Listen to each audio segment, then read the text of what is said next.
observadores, bem-vindos a mais um episódio do Observa Aí, podcast semanal do Observatório Nacional de Segurança Viária.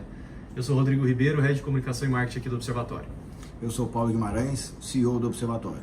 Eu sou Pedro Borges, Head de Mobilidade Segura do Observatório. De volta? De volta. De volta?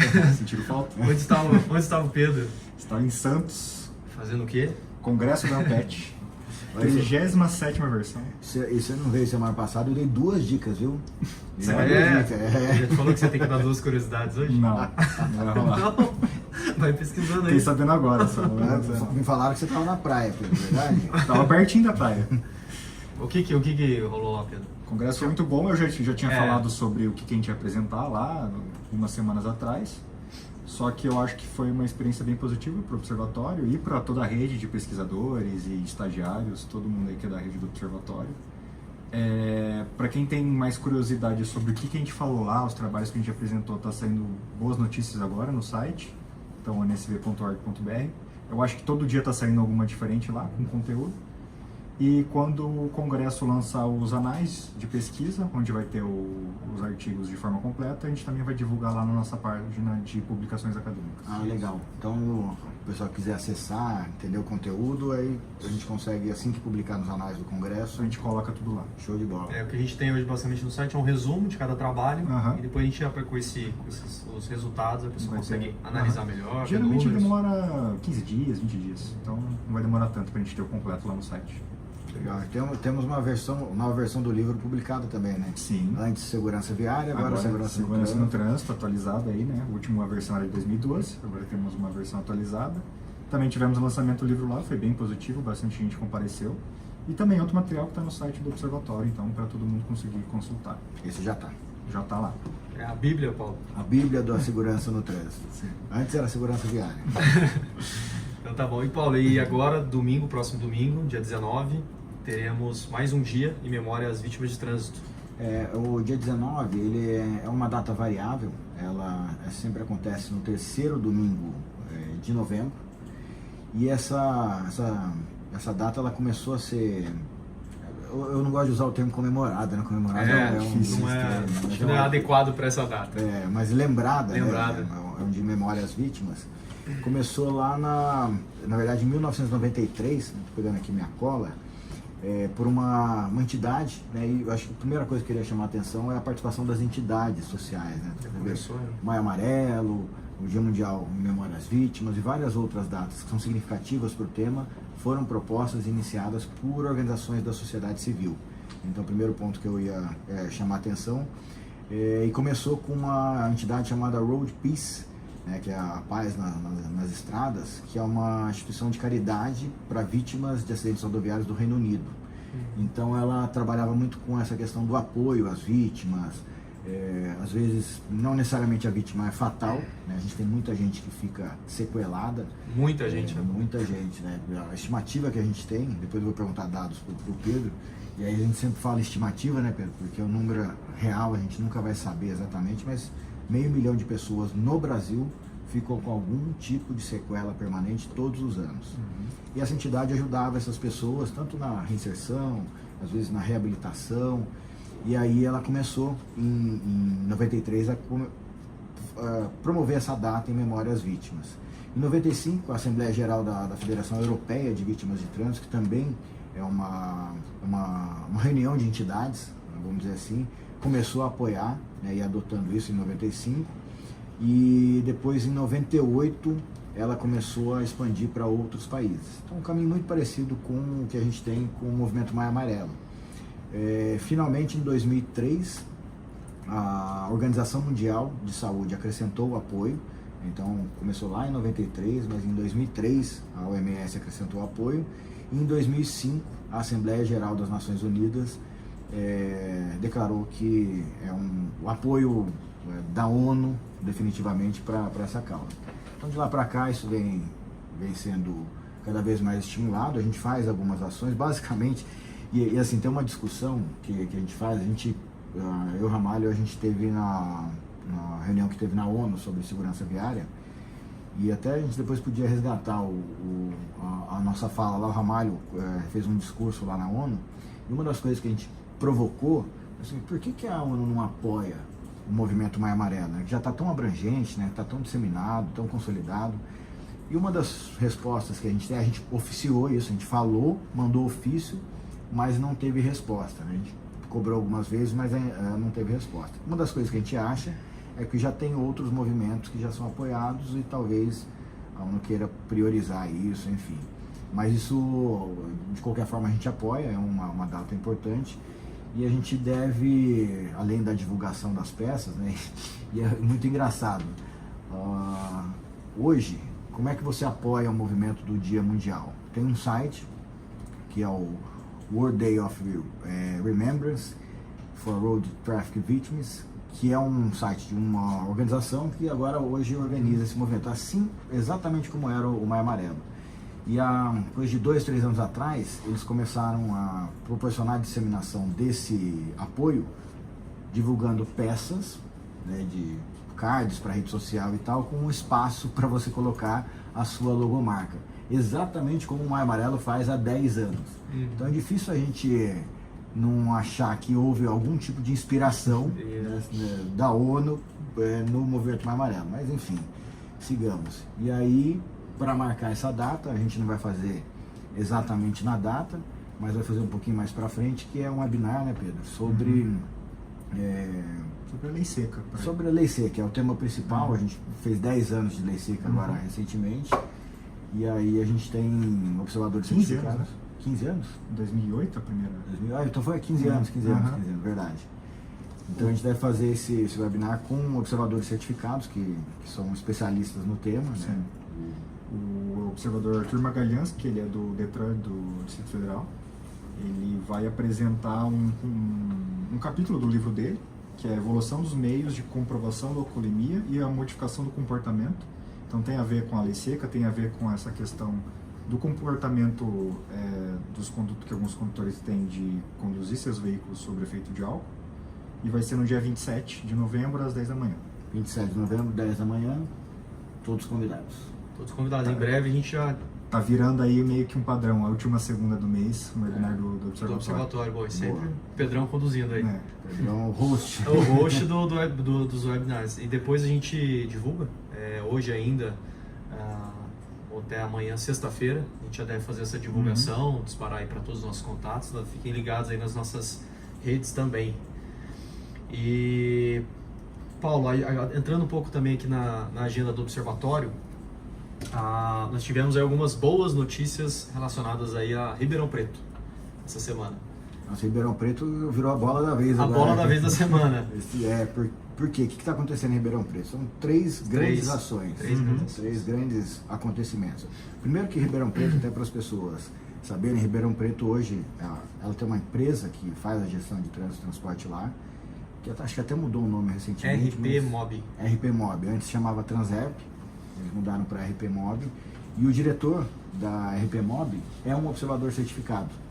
Então também é uma coisa legal, porque a gente acompanhou a progressão de carreira do Delcides, que é o diretor lá. Ele não era diretor, ele passou para acho que uns 2 cargos de supervisor e gerente de educação para o trânsito. Foi daí que ele começou a relação com o observatório. E a gente tem 9 pessoas de Ribeirão Preto que se inscreveram, foram inscritas por meio da prefeitura, da RP Mob, para o curso Transformando Cidades. Então é um curso que a gente está em andamento. Ele, apesar de a gente falar que a primeira turma está em andamento, como ele é um curso EAD assíncrono, a gente pode ter turma iniciando a qualquer momento. Então, são esses 9, a gente já deve ter batido aí talvez umas 70 pessoas já inscritas no curso, fazendo o curso. Então isso foi uma coisa bem legal que aconteceu. Uma outra coisa legal que vai acontecer, Pedro e Thiago, os nossos curitibanos. Não, o Thiago não é curitibano, ele só mora em Curitiba. Mas já tirou a carteirinha dele. Já tirou a carteirinha? Ele recebeu o título de cidadão curitibano da Câmara? Praticamente. Podemos arrumar isso para ele. Você não recebeu em breve, hein? Não recebeu ainda? Que isso? Mas vamos arrumar isso lá pro Thiago lá na Câmara de Curitiba. E aí o Pedro e o Thiago vão lá e vão oferecer, vão ministrar um curso sobre Visão Zero. Sim, vai ser um curso de capacitação em Visão Zero. É um curso que vai durar 3 dias, então segunda, terça e quarta nos dias 4, 5 e 6 de dezembro. e é um curso que está sendo oferecido para a Prefeitura Municipal, mas especificamente para o Departamento de Mobilidade Urbana da Secretaria Municipal de Planejamento e Desenvolvimento Urbano. Ah, que legal, que legal. Então, específico para essa secretaria. show de bola. E visão zero o que é? Para as pessoas ficarem cegas e não enxergarem mais nada? Visão zero é um conceito bem amplo, mas resumindo, é o conceito que diz que todas as ações da segurança no trânsito, elas têm que visar a redução de 100% das mortes. Então tudo que a gente faz, a gente tem que pensar na vulnerabilidade do humano e que ele não deve morrer fazendo suas atividades do dia a dia. E o que é legal desse curso? Ele é um conceito sueco, então ele tem uma entidade que é a promotora dos cursos de capacitação em âmbito internacional, e o Observatório está abraçando agora esse conteúdo para poder adaptar para a realidade brasileira, porque você chegou a fazer o curso da Suécia? Não, não fiz. Eu fiz o curso da Suécia, esse é muito legal, foi um dos melhores cursos que eu fiz até hoje. Mas tem um monte de coisa que não se aplica aqui pra gente, né? Um exemplo, fiscalização de excesso de velocidade. Os caras estão lá na frente já do ponto de vista de maturidade, tanto maturidade social, de cidadania e de segurança no trânsito, eles fiscalizam as pessoas e não os veículos. Putz, qual que é a diferença deles para nós que fiscalizamos os veículos? É que um excesso de velocidade, e acontece tão pouco lá também, que eles fazem um processo de investigação de quem estava dirigindo o carro e só aplicam a multa se descobrirem comprovadamente quem estava dirigindo. A multa vai para a pessoa e não vai para o veículo. Aqui não, aqui a gente registra no veículo e a pessoa que, se não for o proprietário não for o condutor, ele indica para quem deve a multa, mas continua sendo responsável pelo pagamento da multa. E aqui pode indicar para qualquer um, você não pensando precisa bem, nem estar no veículo. Acho que se a gente fizer um levantamento, não é difícil de fazer, o número de infrações registradas, onde tem fiscalização eletrônica, é de excesso de velocidade. Uhum. Então aqui, se a gente fosse investigar cada uma dessas infrações para descobrir o caboclo que estava dirigindo, ia ser difícil. Sim. Então, a função do Pedro, do Thiago aí, é adaptar esses conceitos, que são muito interessantes e devem ser perseguidos, inclusive foram inseridos no Penatrans, para a realidade brasileira. Então, é o trabalho que a gente vai fazer lá, e a Prefeitura de Ribeirão está sendo a pioneira nesse processo. E é legal que esse curso a gente está pensando não só no Brasil, está pensando em Ribeirão Preto. Então vai ser um cenário mais específico. É porque tem a atividade prática também que vocês estão preparando ali. A gente está pensando em traduzir o conteúdo para lá, né? Não ficar só no conceito, mas mostrar o que está acontecendo na tua cidade, o que pode ser aplicado disso aqui para o cenário deles lá. Muito legal. E também o terceiro ponto, que a gente teve agora recentemente a divulgação do prêmio Senatran de Educação para o Trânsito, e uma das escolas de Ribeirão Preto, que é componente do programa Educa, do Observatório, foi a vencedora na categoria 10, se não me engano, que era de escolas municipais. Legal. Então, vou receber um prêmio em dezembro. Recebeu um prêmio em dezembro. E por meio do Educa, né, Paulo? Por meio do Educa, né? É uma escola que ancorou toda a inscrição do prêmio no programa Educa.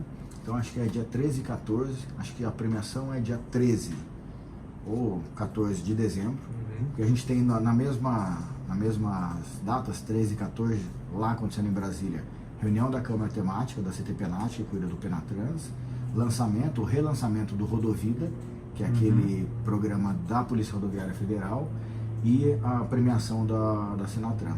Então isso vai acontecer em dezembro. Parabéns aí para Ribeirão Preto, para os observadores certificados e para o Delcides, que tem liderado esse processo lá. É isso aí, parabéns. E a semana que vem eu estarei sozinho aqui apresentando ou não? Pior que vai, né? Não. Não sei não, hein? Acho que não. Porque o Vitão e eu. Vitão, novo membro. Sexta eu vou estar aqui. Então é isso. Então, sexta-feira a gente grava. Desculpe pela tosse. Mas o Pedro e o Paulo, a nossa dupla, estarão em Foz do Iguaçu semana que vem. Foz do Iguaçu, lá está acontecendo, são 2 encontros dentro de um único evento. É o Encontro Nacional de Detrans e o Encontro Nacional de CETRANS, que são os Conselhos Estaduais de Trânsito. E eu e o Pedro a gente participa, o Mauro Gil está indo para lá também, o Mauro Gil vai de Curitiba, né, do Conselho Deliberativo, e a gente tem algumas tarefas para cumprir lá. Primeiro é fazer essa aproximação com os Detrans. A gente vai estar trabalhando já nesse processo, a gente está sempre, né, nessas aproximações, troca de convênio, sempre tem essa influência, mas a ideia é que a gente saia de lá com 3 documentos formalizados, 3 acordos de cooperação técnica. Então, um com a AND, que é a Associação Nacional de Detran, e a gente tem um plano de trabalho que foi estabelecido, o outro com o FOCOTRAN, que é o Fórum Nacional de Conselhos Estaduais de Trânsito, objetivos diferentes, mas que se entrelaçam lá na frente. E uma outra que é bem legal também, faz parte daquela nossa diretriz de internacionalização do Movimento Maio Amarelo, que é uma assinatura de uma cooperação técnica entre Brasil, Paraguai e Argentina para o lançamento do Movimento Maio Amarelo na Tríplice Fronteira, contemplando os 3 países, em final de abril, começo de maio do ano que vem.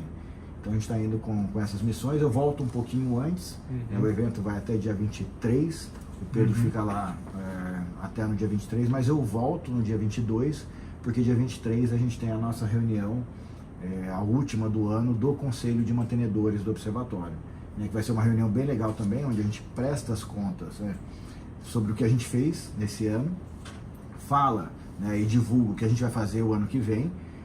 Depois isso precisa de uma validação do Conselho Deliberativo ainda, mas é um momento também da gente fazer esse relacionamento e angariar mais parceiros. Tanto que essa reunião vai ser um pouquinho diferente, porque a gente vai ter convidados. Então, isso foi uma sugestão do próprio Conselho de Mantenedores. A gente vai ter convidados de outras empresas, potenciais parceiras do Observatório, participando dessa reunião na quinta-feira. E aí, quinta-feira, isso mesmo, quinta-feira é que a gente tem uma reunião de laço amarelo também, mas eu acho que vou deixar essa novidade para a próxima. Então, deixa pra próxima. Então, se a reunião com os mantenedores acabar 8 da noite, Paulo, aí 8h30 a gente grava o podcast. Ah, é? Não, tem que esperar o Pedro chegar, vai estar chegando só sexta. Então sexta a gente grava. Bom, e o último assunto da agenda, estamos com as inscrições abertas ainda, né, Paulo? Para a turma 11 de observadores certificados, vai até o dia 24 de novembro, então até a sexta-feira da semana que vem. E as inscrições, o edital está disponível no nosso site, lá tem todas as informações. Então, você que tem interesse em trabalhar com segurança no trânsito, se especializar ainda mais em segurança viária e nos ajudar a reduzir o número de mortos e feridos no trânsito brasileiro, entre no nosso site, acesse, se inscreva e participe aí dessa certificação. O que é legal do programa e especificamente dessa turma? O Maio Amarelo ele é disseminado principalmente por meio dos observadores certificados. Então, surgiu lá atrás como representantes do Maio Amarelo, depois criou-se o programa de observadores certificados e muita gente que a gente conhece, assim, muitos observadores, progrediram nas suas carreiras por meio de capacitação, de especialização, e ser um observador certificado proporciona parte disso para esses profissionais. Diversificar a atuação, né? Diversificar a atuação, a gente está dando um foco muito grande a partir desse ano para a exposição também desses observadores certificados. Então são os nossos representantes, nos ajudam muito com entrevistas, com mobilizações. Palestras, né? A gente tem, por exemplo, a Copasa, que é a empresa de saneamento lá de Minas Gerais, contratou um pacote, acho que se não me engano, 10 ou 12 palestras do observatório, todas serão ministradas por observadores certificados. Então é uma oportunidade também de trabalho para essas pessoas. E essa turma 11 vai ter algo interessante, porque a gente está viabilizando a participação de pessoas de fora do Brasil. Então a gente ainda tem uns fechamentos para fazer, mas Portugal, Moçambique, que estão ali, Europa e África, devem participar. Talvez Timor-Leste, que é Ásia, né? Eu acho que é. Pô, Pedro, você não pode falhar nessa. Não, a ideia é porque a gente está priorizando também os países de língua portuguesa, porque a nossa diretriz de internacionalização do Movimento Maio Amarelo começa por esses países. O Network. Eu pensei Oceania, mas é quase Oceania. É longe. É Ásia. E o Network já é um ponto forte aqui do Observatório, né, Paulo? Então eles vão ter a possibilidade do Network com pessoas, experiências de outros países, né? Legal. Faz um quem gosta do assunto, vale a pena. Isso. Chegamos no momento aqui da dica e da curiosidade. Dica da semana. E aí, Pedrão? Começar pelo Pedro hoje. Sempre quando eu pego a estrada, eu penso em alguma coisa de rodovia, enquanto estou viajando e tal. Sempre alguma coisa que eu vejo, né? Observando. Eu tava pegando Qual que é a rodovia que vai para Santos, a Imigrantes? Não, é Imigrantes, né? É Imigrantes, Imigrantes. Né? Agora ela Tem tá... as duas, É que tem tem- a Bonzona ou a... A Bonzona, que é a Imigrantes. É Imigrantes, a Tem nova. várias faixas e tal. É isso aí. Eu tava trafegando normalmente lá, mas eu sempre percebo que eu sempre tô no limite de velocidade ou um pouco a menos. Só que eu nunca tô na faixa da esquerda. A minha dica que eu deixo então para as pessoas é que a faixa da esquerda é sempre para ultrapassagem. Por mais que você esteja no limite e a pessoa de trás esteja mais rápida, sempre dê passagem. Por quê? Muitas vezes as pessoas elas acham que como elas estão no limite elas podem ficar na pista da esquerda. Só que assim, a lei diz que mesmo que você já esteja no limite e tem alguém mais rápido atrás, você tem que dar a passagem porque a pista da esquerda é de ultrapassagem. Então não tente ser o fiscalizador ali do trânsito na hora. É bom até para evitar conflitos e brigas. Então sempre dê a passagem para quem está mais rápido se você estiver aí na faixa da esquerda. Eu costumo brincar assim, não seja o justiceiro do trânsito. Exatamente. Quem é mais antiguinho lembra do justiceiro.